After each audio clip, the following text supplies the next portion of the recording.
I had no idea this project was going to be so dangerous. I wanted to make a curvy sculptural tablet stand. Something artistic, something functional. Problem? I don't have a CNC machine, a steam bender, or any of the fancy tools you're supposed to have for something like this. This is a gift I had already committed to making. I figured it would be easy to just pattern route it out. I didn't realize how hard this was going to be, but more importantly, how incredibly dangerous it was.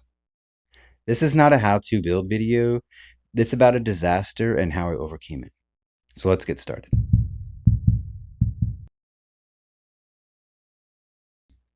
Here's the plan. Sketched out a curvy design in Fusion and then 3D printed it so I could use it as a router template. I wanted a layered look, so my plan was to use plywood and cut out a bunch of shapes. Then I'd glue them together and voila, a curvy tablet stand. I thought it would be relatively straightforward and easy, but I could be wrong. Spoiler alert, I was wrong.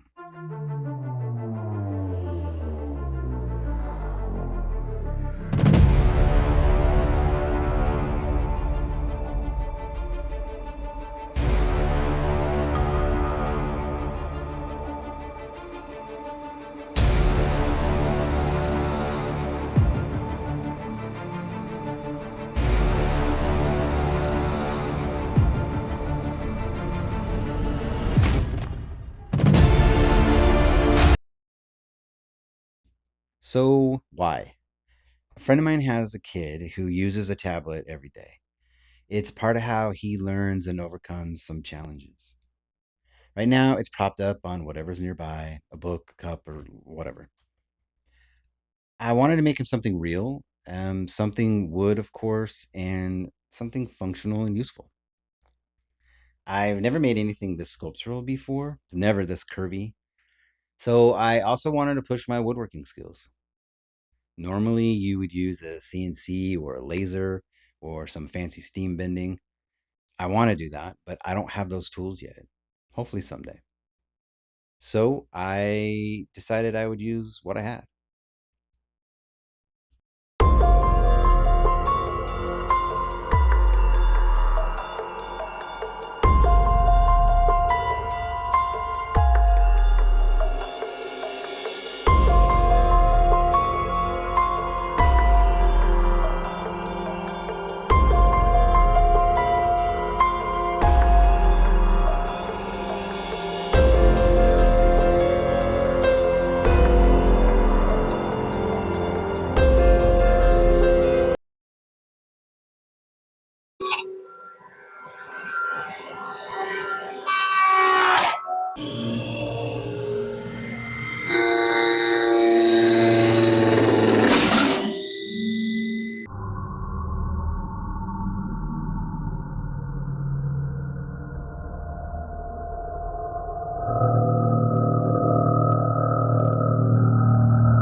Well, that was quite scary.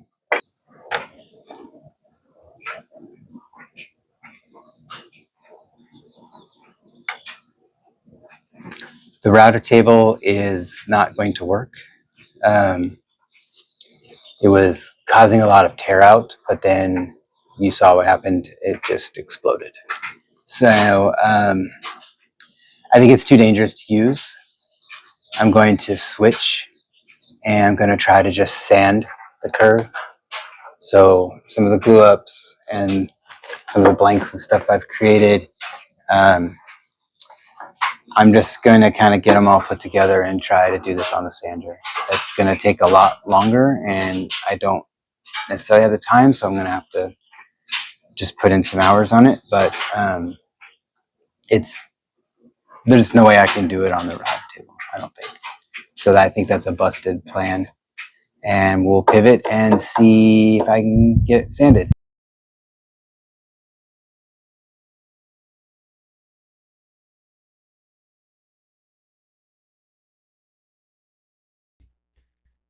All right.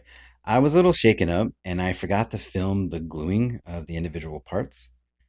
I'm sure you've seen that 100 times, so whatever. I'm also going to speed through the rest of this build after some epoxy to fill in the gaps and fix some of the router damage.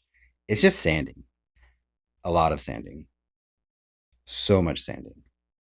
Like, it's seriously hours of sanding. Actually, I don't really mind the sanding. I usually pop on some music or I will listen to a podcast. It's kind of meditation. I don't know. Lately, I've been listening to a lot of history podcasts. Leave me a comment and let me know what your sanding ritual is or if you have any podcast recommendations.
So here it is. It's a tablet stand. If I made it again, I would really need to figure out the router. It just takes too long to sand. But for a first attempt with the tools I had, I'm okay with this. It doesn't wobble. It looks cool. I think the epoxy actually gives it some character. It's functional, it's usable. More importantly, a little boy who is very special to me is going to use this thing every day. That matters more to me than whether the shape is perfect. And I didn't get hurt. I just learned a valuable lesson. If you've made something like this, or you have suggestions on how I can use the router, drop it in the comments. I actually read them. If you're learning woodworking or relearning like I am, stick around. It's kind of what we do here. Thanks for watching, and as always, be kind to one another. Oh, hey, one last thing, if you're even still here. I'm a super small channel and I'm trying to grow. If you liked this and want to see more stuff like this, or some of my other crazy builds like fixing trash furniture, please like and subscribe. I would really appreciate it.